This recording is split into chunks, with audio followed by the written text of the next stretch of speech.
வாங்க இன்றைக்கி என்ன செய்ய போகிறோன்னு பார்த்தீங்கன்னா சிக்கன் லாலிபாப் தாங்க செய்ய போகிறோம். ரொம்ப நாளாயிடுச்சுங்க இதெல்லாம் செஞ்சு.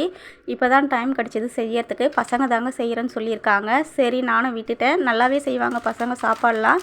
இப்போ வந்து 1/2 கிலோ சிக்கன் வந்து லாலிபாப் பீஸ் கேட்டு வாங்கிட்டு வந்துட்டேங்க. கடையிலேயே வெட்டி கொடுத்துட்டாங்க. இப்போ அதை கழுவி மஞ்சத்தூள் போட்டு ஊற வச்சு எடுத்துருக்கேங்க. இப்போ அதை ஒரு பவுலில் சேர்த்துக்கலாங்க. தண்ணியெலாம் இருத்துட்டு சேர்த்துக்குங்க. 1 ஸ்பூன் அளவுக்கு ரெட் சில்லி, 1 ஸ்பூன் அளவுக்கு காஷ்மீரி சில்லி, கொஞ்சமாக மஞ்சத்தூள் சேர்த்துக்குங்க. பாதி எலுமிச்சை பழம் சேர்த்துக்குங்க. உப்பு தேவையான அளவு சேர்த்துக்குங்க. ஒரு முட்டை உடச்சி ஊற்றிக்கலாங்க. முட்டை சேர்க்கும் போது ரொம்பவே உள்ளே சாஃப்டாகவும் மேலே கிறிஸ்பியாகவும் இருக்குங்க. அதனால் நீங்கள் தண்ணி சேர்க்காம முட்டை சேர்த்துக்குங்க. முட்டை பிடிக்கலைன்னா முட்டை சேர்க்காதீங்க. நீங்கள் தண்ணியே மிக்ஸ் பண்ணிக்கோங்க. ஆனால் தண்ணி வந்து நிறைய சேர்க்காதீங்க. ஏன்னா சிக்கன்லேயே நம்ம கலர மாவு போட்டு கிளறும்போது தண்ணி வந்துடுங்க. அதனால் நீங்கள் கடைசியாக கூட தண்ணி சேர்த்துக்கலாம். இப்போ வந்து கார்ன்ஃப்ளவர் மாவு 1 ஸ்பூன் அளவுக்கு, அரிசி மாவு 1 ஸ்பூன் அளவுக்கும், மைதா மாவு 1 ஸ்பூன் அளவுக்கும் சமமாக தாங்க எடுத்துருக்கேன் நான். டேஸ்ட்லாம் நல்லா தாங்க வரும். நீங்கள் சமமாகவே எடுத்து போடுங்க. 1 ஸ்பூன் அளவுக்கு இஞ்சி பூண்டு பேஸ்ட்டு சேர்த்து நல்லா கிளறிக்கலாங்க. சிக்கனில் வந்து மசாலா நல்லா ஒட்டணும். அப்போ தாங்க நல்லாயிருக்கும். சிக்கனில் உப்பு காரம் சீக்கிரமாக ஊறிடுங்க. உப்பு காரம் ஊறாமல் சாப்பிட்டா நமக்கு டேஸ்ட்டே இருக்காது. அதனால் நீங்கள் வந்து 1 மணி நேரமாவது நீங்கள் ஃப்ரிட்ஜில் வச்சு எடுத்துடுங்க. அதுக்கப்புறமா நம்ம வெளியே எடுத்து ஒரு 5 நிமிஷம் வச்சிடலாங்க.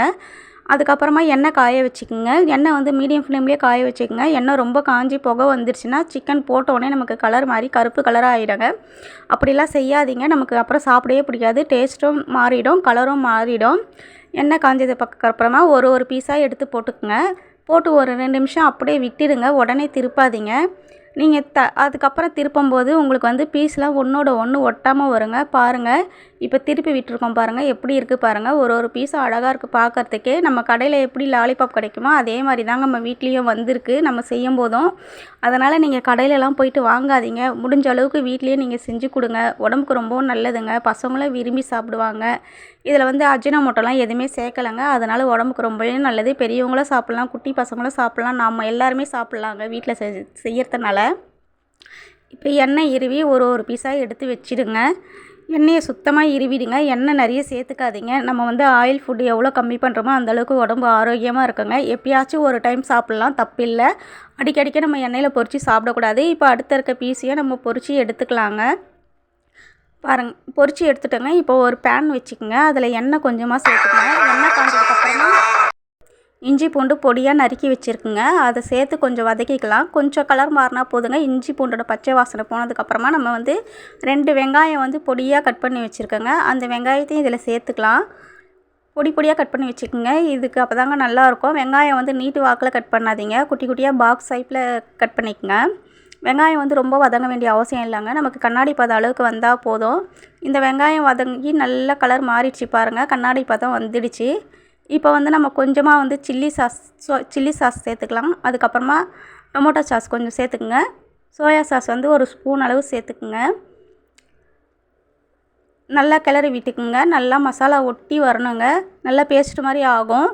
நல்லா கிளந்து விடுங்க. இந்த மசாலாவுக்கு தேவையான அளவு உப்பு மட்டும் சேர்த்துக்குங்க. நம்ம ஏற்கனவே லாலிபாப்பில் உப்பு போட்டு பொரித்து எடுத்துருக்கோம். அதனால் உப்பு வந்து கம்மியாகவே சேர்த்துக்குங்க. உப்பு அதிகமாகிடும் இல்லைனா. நல்லா பேஸ்ட் மாதிரி வந்துடுச்சுங்க. இந்த நேரத்தில் வந்து நம்ம கார்ன்ஃப்ளவர் மாவு வந்து தண்ணியில் கரைச்சி வச்சுருக்குங்க. அதையும் சேர்த்துக்குங்க. கார்ன்ஃப்ளவர் மாவு போட்டு சேர்க்கும்போது நல்லா நமக்கு திக்காக வருங்க. சாப்பிட்றதுக்கே ரொம்ப டேஸ்ட்டாக இருக்கும். நல்லா கலந்து விட்டுடுங்க. கார்ன்ஃப்ளவர் மாவு சேர்த்த உடனே, இல்லைனா கட்டி ஆகிடும். நம்ம என்னதான் தண்ணியில் கரைச்சி செஞ்சாலும் கட்டி ஆகிடுங்க. நீங்கள் கலந்து விட்டுடுங்க. இப்போ நல்லா மிக்ஸ் ஆகிடுச்சுங்க. இப்போ நம்ம பொரிச்சு வச்சுருக்க ஒரு லாலிபாப்பாக போட்டு இதில் சேர்த்துக்கலாங்க. பார்க்கறதுக்கே சூப்பராக இருக்குது பாருங்கள். நல்லா கலர்ஃபுல்லாகவும் இருக்குது. நீங்கள் நல்லா கலந்து விட்டுருங்க. அந்த மசாலாலாம் லாலிபாப்பில் நல்லா ஊறணுங்க. சிக்கன் உள்ள மசாலா ஊறினதானுங்க சாப்பிட்றதுக்கு ஜூஸியாக இருக்கும், நல்லாயிருக்கும். இந்த வீடியோ உங்களுக்கு பிடிச்சிருந்துச்சுன்னா லைக் பண்ணுங்கள், ஷேர் பண்ணுங்கள், கமெண்ட் பண்ணுங்கள், சப்ஸ்கிரைப் பண்ணுங்கள். தேங்க்யூ.